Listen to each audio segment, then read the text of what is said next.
بسم اللہ الرحمن الرحیم. In the name of Allah, the Beneficent, the Merciful. السلام علیکم ورحمۃ اللہ وبرکاتہ. سامعین، بہت سے لوگ شکایت کرتے ہیں کہ ان کی یادداشت کمزور ہو چکی ہے، میموری پاور کم ہو چکا ہے، بار بار باتوں کو بھول جاتے ہیں، یادداشت مضبوط نہیں ہے، اس لیے وہ پریشان رہتے ہیں.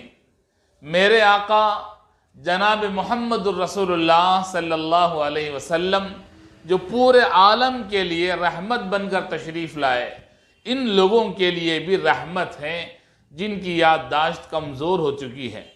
اس لیے کہ ایسے لوگوں کے لیے ایک نسخہ اللہ کے نبی نے بتایا ہے. وہ نسخہ کیا ہے؟ حضرت علی رضی اللہ تعالیٰ عنہ نے روایت کیا، رسول پاک صلی اللہ علیہ وسلم نے ارشاد فرمایا کہ 3 باتیں ہیں جو حفظ کو بڑھاتی ہیں، قوت حافظہ کو مضبوط کرتی ہیں، یادداشت کی کمزوری کو دور کرتی ہیں. پہلی چیز ہے مسواک کرنا. مسواک کرنا نبی پاک صلی اللہ علیہ وسلم کی سنت ہے، اور اس کے ساتھ انسان کے یادداشت کو بڑھانے کا ذریعہ ہے. مسواک سے فائدہ بھی ہے، منہ کی صفائی بھی ہوتی ہے، موت کے وقت کلمہ طیبہ بھی نصیب ہوتا ہے، بلکہ کتابوں میں لکھا ہے کہ مسواک کے 70 فائدے ہیں. اللہ کے نبی نے فرمایا کہ جن کی یادداشت کمزور ہے، دماغ کمزور ہے، بھول جانے کی بیماری ہے، ایسے لوگ مسواک کیا کریں، ان لوگوں کی یادداشت کی قوت بڑھ جائے گی. دوسری چیز جو اللہ کے نبی علیہ السلام نے بتایا وہ روزہ رکھنا ہے.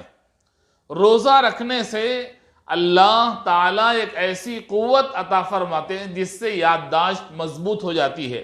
یادداشت کمزور جن کی ہے وہ روزہ رکھیں. اور تیسری چیز یادداشت کو مضبوط کرنے والی قرآن کی تلاوت ہے.